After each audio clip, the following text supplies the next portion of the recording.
रहा है। और मैं बड़े अदब से कहूँगा, फाशिस्ट आइडियोलॉजी की जब मैं बात करता हूँ तो मैं बड़ी तकलीफ़ से कहूँगा कि इमरान खान साहब फाशिस्ट आइडियोलॉजी रखते हैं, ये उन्होंने साबित किया है।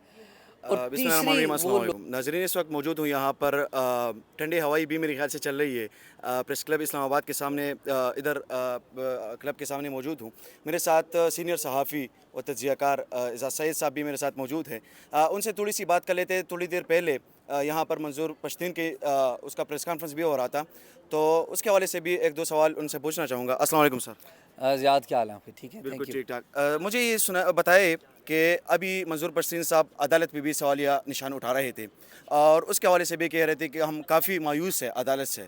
क्या कहना चाहते हैं कि अभी तक पाकिस्तान में ये मसाइल क्यों हल ना हुए और क्यों मसाइल नहीं सुन पा रहे हैं? बहुत लोडेड सवाल किया आपने। बात यह है कि सारे पाकिस्तान को पता है कि ये मसाइल क्यों हल नहीं हो रहे। एक सिक्योरिटी स्टेट में जो फ़ैसले हैं वो सिक्योरिटी इदारे करते हैं बदकिस्मती से। हम कहते तो ये हैं कि पाकिस्तान एक जमहूरी मुल्क है, जमहूरियत, यहाँ पर जमहूरियत नहीं है। यहाँ पर हुकूमतें इस्टेब्लिशमेंट की मर्ज़ी से बनती और गिराई जाती हैं, और जो दीगर फ़ैसले भी हैं वो उन्हीं की मर्ज़ी से किए जाते हैं। तो यही बड़ी वजह है, और कोई वजह नहीं है।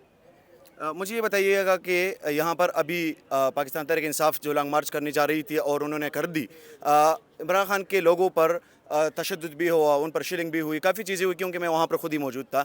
तो क्या आप उन पे तनकीद करेंगे हुकूमत पे कि हुकूमत ने ये एक अच्छा अमल नहीं किया था? देखिए, पुरअमन एहतजाज का हर किसी को इस बात की इजाज़त होनी चाहिए, और इस बात पे कोई मज़ायक़ा नहीं है कि पुरअमन एहतजाज पीटीआई करे, मुस्लिम लीग नून करे, पीपल्स पार्टी करे, कि उनको इजाज़त ना दी जाए।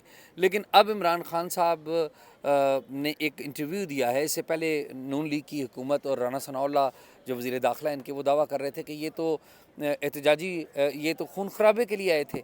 तो हमें कोई, मैं ज़ाती तौर पे थोड़ा सा एक मशकूक था कि ज़ाहिर एक पॉलिटिकल एक मामला भी है, लेकिन मेरे सामने एक 2014 का वाक़यात भी थे कि पुरअमन एहतजाज था, लोग आ गए, लोगों ने जो पीटीआई है और उस वक्त इनके साथ तारुल कादरी साहब भी थे, तो जो सेट पैरामीटर्स थे उनको वायलेट करके उन्होंने जो सेक्रेटेरिएट को मफलूज बनाने की कोशिश की, इस्लामाबाद को मफलूज बनाने की। एक तो ट्रैक रिकॉर्ड भी था। दूसरा यह कि अभी इमरान खान साहब ने खुद इंटरव्यू दिया कि उन्होंने खुद देखा कि उनके लोगों के पास हथियार थे। तो सुप्रीम कोर्ट ऑफ पाकिस्तान ने भी ऑर्डर दे दिया कि आप H9 और G11 के इलाकों में एहतजाज करें, लेकिन उसके बावजूद भी इमरान खान साहब ने अनाउंस किया कि वो डी चौक पे पहुँचेंगे। तो तशद्दुद तो किसी सूरत पे जस्टिफाई नहीं किया जा सकता, लेकिन लॉ एंड ऑर्डर को मेंटेन करने के लिए सरकार जो है, कोई भी सरकार हो, वो एक्शन करती है, और वो एक्शन किया गया। मुझे ये बताइएगा कि 2017 में जो नवाज शरीफ साहब का बयानिया था, आज आप ये समझते हैं कि खान साहब का भी वही बयानिया है जो उनका था? मेरा ख्याल है कि नवाज शरीफ साहब का जो बयानिया था वो बड़ा क्लियर और वाज़ेह था। नाम लेते थे, उन्होंने जनरल बाजवा का नाम भी लिया था, उस वक्त के आईएसआई चीफ का भी नाम लिया था। इमरान खान साहब जो है इशारतन बात करते हैं, खुल के बात नहीं इन्होंने की, अभी कोई नाम नहीं लिया किसी किस्म का, ना किसी ऑफिसर का कोई नाम लिया है, अमेरिका का नाम ले रहे हैं।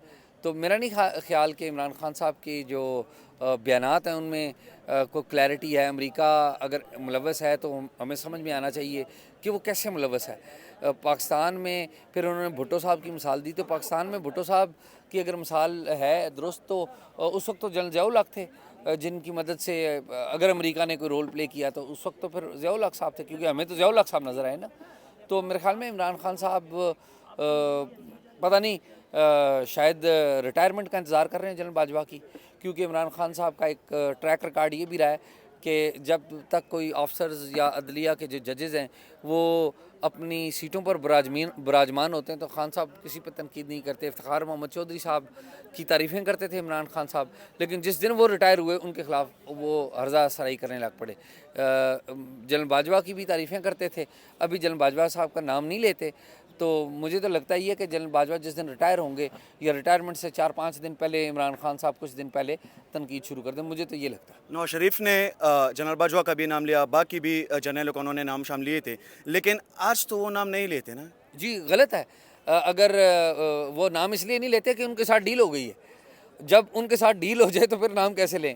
मसला ये है कि हमारी जो सियासी जमातें हैं ये इस्टेब्लिशमेंट का हमारी सियासत से मुस्तकिल बुनियादों पर रोल ख़त्म करने की तगोदो नहीं करती और कोशिश भी नहीं करती, ना उसमें संजीदा है।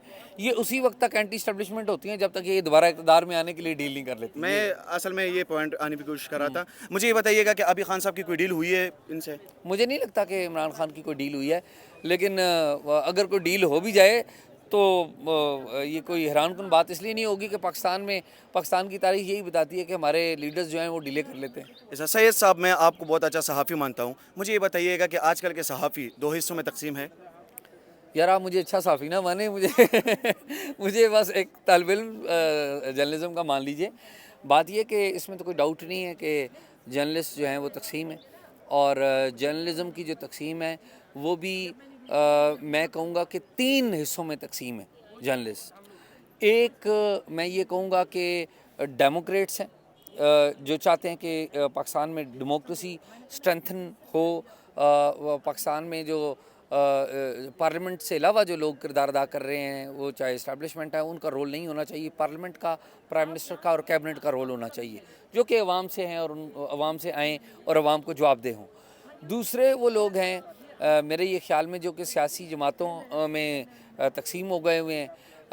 पर्टिकुलरली मैं कहूँगा कि दूसरा ग्रुप वो है जो एक फाशिस्ट आइडियालॉजी को भी सपोर्ट कर रहा है, और मैं बड़े अदब से कहूँगा फाशिस्ट आइडियालॉजी की जब मैं बात करता हूँ तो मैं बड़ी तकलीफ़ से कहूँगा कि इमरान खान साहब फाशिस्ट आइडियालॉजी रखते हैं, ये उन्होंने साबित किया है।